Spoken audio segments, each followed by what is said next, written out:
Bienvenue dans le Financier, votre rendez-vous économique quotidien. Voici les titres de l'actualité. Les filiales ivoiriennes et sénégalaises du groupe Attijari Wafa Bank, primées par le dernier classement de l'IEMOA. Elles ont été désignées premières spécialistes en valeur du trésor dans leurs pays respectifs. Dans l'actualité également, le Zimbabwe revoit à la hausse les prévisions de son déficit budgétaire pour 2018. D'abord annoncé à 5%, celui-ci pourrait être de 11,1% du PIB à cause de la lourde charge des dépenses publiques dans un contexte économique difficile.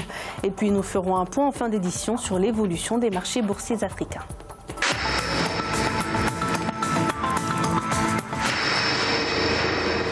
Les deux filiales du groupe marocain Attijari Wafa Bank en Côte d'Ivoire et au Sénégal, respectivement la société ivoirienne de banque et la CBAO, ont été désignées premières spécialistes en valeur du trésor. En 2017, le volume des transactions sur le marché primaire des titres souverains dans la zone UEMOA a dépassé 4,5 milliards d'euros, soit un peu plus de 2597,849 milliards de francs CFA.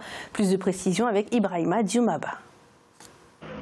Les deux filiales du groupe marocain Attijari Wafa Bank en Côte d'Ivoire et au Sénégal, respectivement, la société ivoirienne de banque et la compagnie bancaire de l'Afrique de l'Ouest ont été désignés premiers spécialistes en valeur du trésor sur le marché financier régional. Ce classement récompense les efforts du groupe Attijari Wafa Bank visant le développement de marchés de dette souveraine efficients. Cette distinction est aussi le fruit de la confiance de nos clients et partenaires à qui nous tenons à exprimer nos vifs remerciements et notre engagement à maintenir leurs priorités au centre de notre réflexion. Selon le responsable régional des activités de marché pour la zone de l'Union économique et monétaire ouest-africaine chez Attijari Wafa Bank en 2017, le volume des transactions sur le marché primaire des titres souverains a dépassé 4,5 milliards d'euros, soit environ plus de 2597,849 milliards de francs CFA. L'agence UEMOA quand même a apporté de nombreuses innovations sur le marché des titres publics. Ces deux banques-là sont très actives actuellement sur le marché des titres publics, notamment dans le cas de la Côte d'Ivoire et dans le cas donc du Sénégal. Parce que généralement, ce qu'on attend des SVT, c'est de venir participer aux adjudications, non seulement les adjudications ouvertes, mais aussi ciblées, et de venir derrière animer ce qu'on appelle un marché secondaire. Selon les résultats de l'exercice 2017, le produit net bancaire consolidé du groupe Attijari Wafa Bank a progressé de 10% pour s'établir à 21,6 milliards de dirhams. Ces filiales africaines représentaient 32% de son résultat global à la fin de l'année 2017. En Égypte, la dette extérieure a atteint 92,6 milliards de dollars fin juin 2018, soit une hausse de 17,2% par rapport à l'année précédente. L'utilisation nette de prêts et de facilités a augmenté de 12,3 milliards de dollars. Quant aux dettes publiques intérieures, elles ont atteint 3 694 milliards de livres égyptiennes, soit 206 milliards de dollars, dont 84,4% sont des dettes publiques, 8,6% sont pour les organismes économiques publics et 7,1% pour la Banque nationale d'investissement. À 2 mois de la fin de l'année, l'État zimbabwéen a déjà une idée plus précise de son déficit budgétaire pour l'année 2018. Alors que le pays annonçait une prévision de 5%, les autorités tablent désormais sur un déficit de 11,1% du PIB, dû à la lourde charge des dépenses publiques dans un contexte économique difficile. On fait le point avec Ange Nomenio. Selon le ministère des Finances, le Zimbabwe devrait enregistrer un déficit budgétaire de 11,1% en 2018. Ce déficit serait dû à la lourde charge des dépenses publiques brutes, des dépenses alourdies notamment par la hausse des salaires dans la fonction publique, ainsi qu'un grand nombre de décaissements effectués et non prévus dans le budget annuel. Diminuez vos dépenses et en général, les premières dépenses que l'on regarde sont des dépenses de gestion, les dépenses des institutions. Le train de vie de l'État doit baisser pour arriver à des seuils acceptables de déficit. Mais ils doivent être dans des limites bien déterminées. Et pour un pays qui sort d'un chaos économique comme le Zimbabwe, je pense que la discipline budgétaire est la chose la plus importante. Bien que la croissance ait connu une légère reprise en 2017 à 3,4% après avoir frôlé la récession à 0,6% en 2016, les autorités prévoyaient jusque-là une année 2018 embellie avec une prévision de croissance d'au moins 4,5%.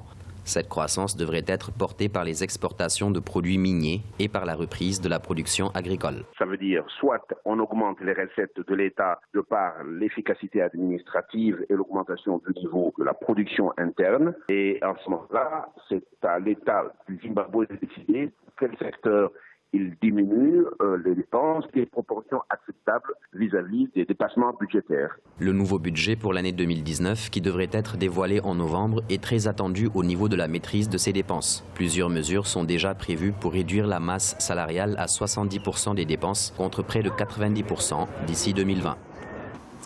À partir du 9 novembre prochain, les citoyens africains pourront obtenir leur visa dès leur arrivée sur le sol éthiopien. Une initiative du gouvernement qui vise à faire la promotion de la libre circulation en Afrique. Ce système déjà adopté par le Rwanda ambitionne également de favoriser l'intégration économique de l'Afrique et de promouvoir le tourisme de loisirs et d'affaires. À noter que la capitale, Addis Abeba, est l'un des plus grands centres diplomatiques au monde qui abrite notamment le siège de l'Union africaine, la Commission économique des Nations Unies pour l'Afrique et des dizaines d'ambassades étrangères. Le gouvernement béninois a révélé le plan national de développement 2018-2025, un programme qui s'articule autour de 3 piliers, la diversification de la production agricole, le tourisme ainsi que les échanges internationaux. Autre objectif crucial, le développement du capital humain, un objectif déjà inscrit dans le programme d'action Bénin révélé, lancé en 2016 et qui vise à la relance du développement économique et social du pays d'ici 3 ans. Nous allons écouter un extrait de la déclaration du gouvernement. Le diagnostic stratégique du plan national de développement, en lien avec la vision Bénin Alafia 2025, fait ressortir que le défi majeur à relever est le développement du capital humain. Celui-ci doit être pertinent et s'inscrire dans la durée. Il constitue un facteur déterminant pour une croissance économique inclusive, respectueuse de l'environnement dans un contexte de paix et de bonne gouvernance. En outre, les choix stratégiques majeurs de développement résident dans la mise en valeur des potentialités économiques du Bénin, que sont l'agriculture, les services et le tourisme. Nous allons à présent faire le point sur l'évolution des marchés boursiers africains.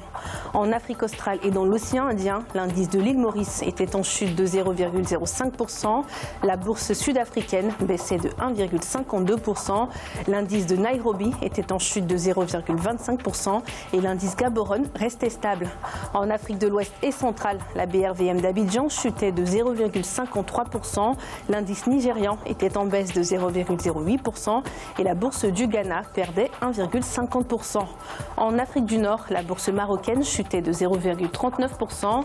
L'indice égyptien était en hausse de 0,61% et la bourse tunisienne augmentait de 0,53%. C'est la fin de cette édition du Financia. Merci de nous avoir suivis. On se retrouve bientôt pour un nouveau rendez-vous de l'économie.